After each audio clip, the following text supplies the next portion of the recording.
Assalamualaikum warahmatullahi wabarakatuh. Om Swastiastu, Salam, Namo Buddhaya, salam kebajikan bagi kita semua. Selamat pagi, siang, sore, malam. Kami dari kelompok 5 dari Prodi Sistem Informasi kelas 1C angkatan 2025 dengan saya sendiri Auzila Cantika Ardiana dengan NPM terakhir 054. Saya Salva Putri Adema dengan NPM terakhir 051. Saya Nika Pancaran Suryaman dengan NPM terakhir 042. Saya Muhammad Al-Mahir dengan NPM terakhir 039. Yang terhormat Bapak dosen pengampu mata kuliah transformasi digital, Bapak Adis Maksum STM.Com. Dalam beberapa menit ke depan, kami akan membahas mengenai pencegahan kebocoran data pada fenomena spam telepon dari nomor tadi kenal yang menyerang mahasiswa Unsika.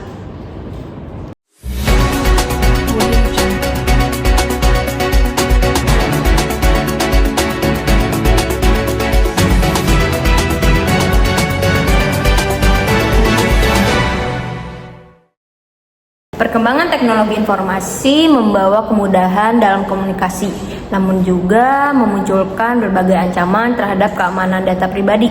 Salah satunya fenomena akhir-akhir ini yang masih hangat terjadi di sekitaran kampus Universitas Singapura Bangsa Karawang. Dalam fenomena kasus spam telepon dari nomor yang tidak dikenal, yang berisi penipuan dan ancaman.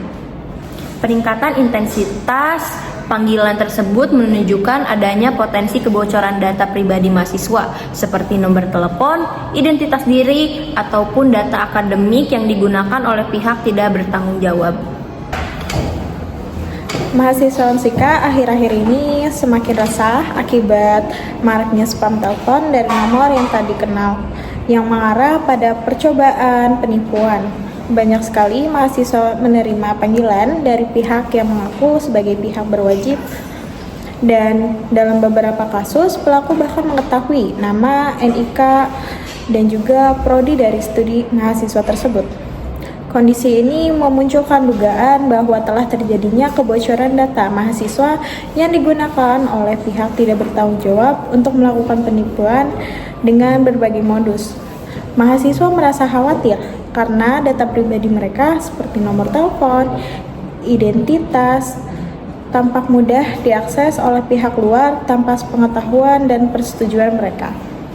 Situasi ini menimbulkan keresahan yang cukup serius karena panggilan spam tersebut tidak hanya mengganggu tetapi juga berpotensi membahayakan.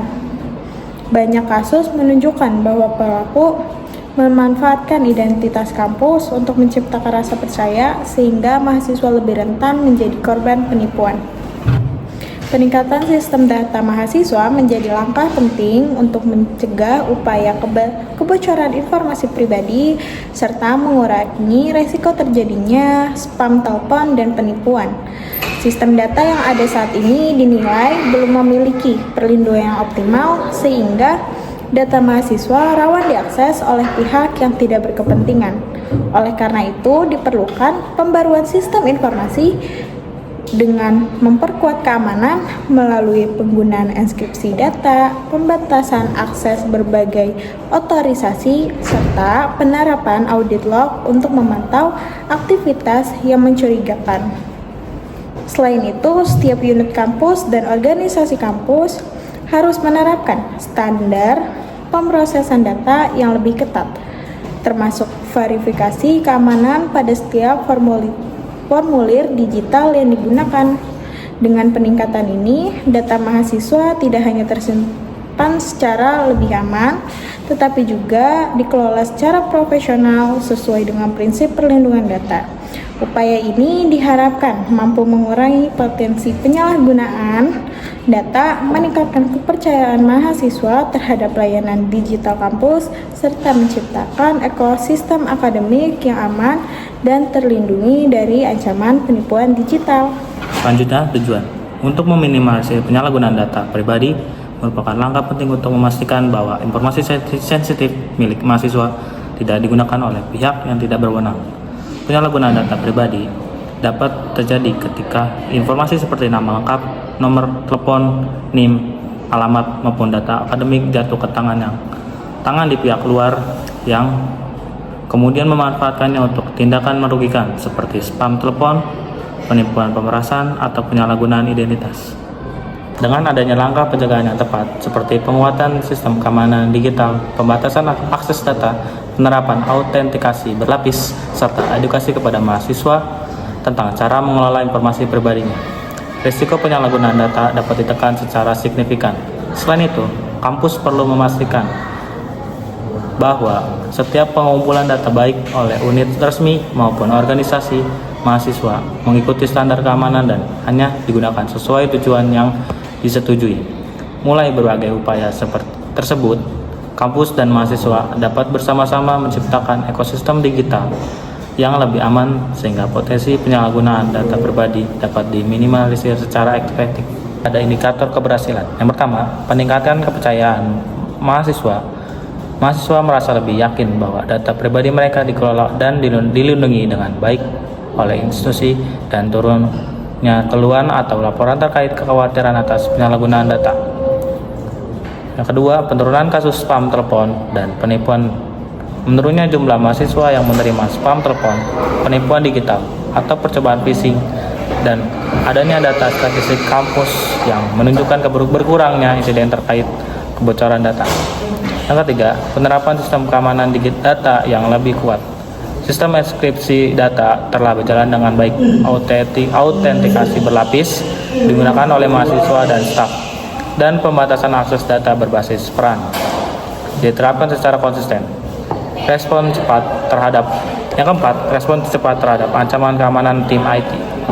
Kampus mampu mendeteksi, menangani aktivitas mencurigakan secara cepat, dan sistem memberikan peringatan otomatisasi saat terjadi percobaan akses ilegal.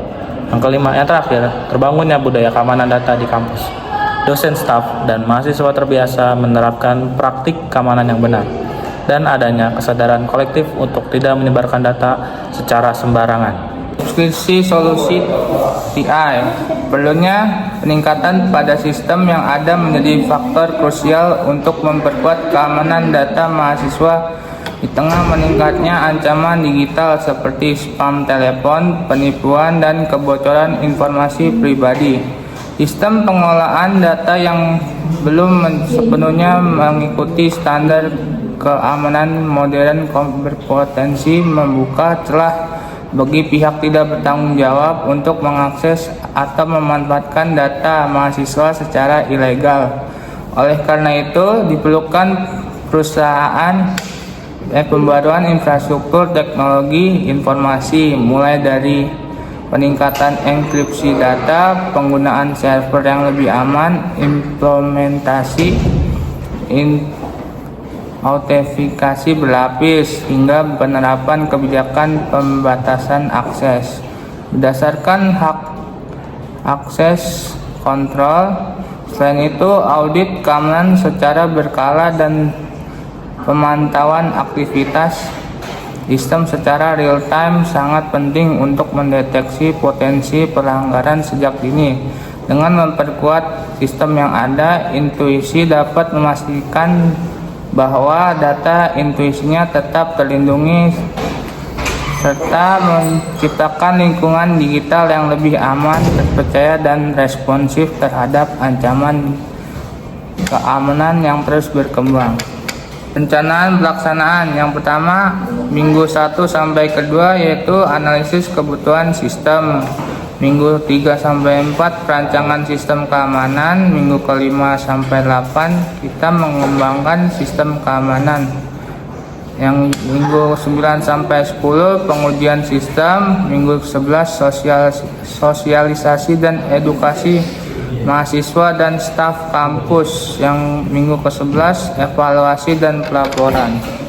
Fenomena meningkatnya spam telepon dari nomor tak dikenal yang menargetkan mahasiswa Unsika menunjukkan adanya ancaman serius terhadap keamanan data pribadi serta rendahnya literasi digital di lingkungan kampus. Dugaan kebocoran data, penggunaan formulir digital tanpa standar keamanan, dan kurangnya pengawasan menjadi faktor utama yang memperburuk situasi. Melalui video ini dan proposal yang telah kami buat, solusi berbasis teknologi informasi diusulkan untuk memperkuat perlindungan data mahasiswa. Solusi tersebut mencakup peningkatan keamanan sistem akademik melalui enskripsi, kontrol akses MFA, standarisasi formulir digital, serta pelaporan insiden, serta pembentukan tim respon keamanan digital tingkat kampus. Upaya ini dilengkapi dengan program edukasi literasi digital yang bertujuan untuk meningkatkan kesadaran mahasiswa dalam menjaga data pribadi.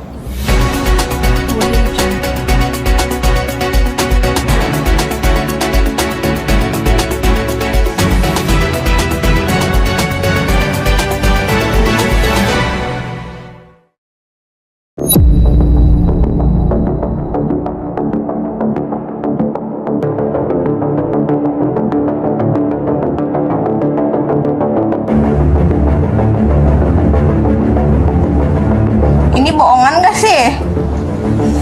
Bang, Baik, silakan Anda hadir di kantor Polda kami supaya kita bisa bertatap muka. Polda mana? Polda Jawa Barat, Ibu. Bang, saya aja tinggal di Jawa Tengah. Baik, di sini apakah benar Anda saudara Anjari nih? Bukan,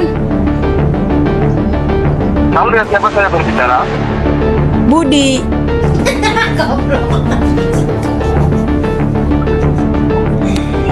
Main.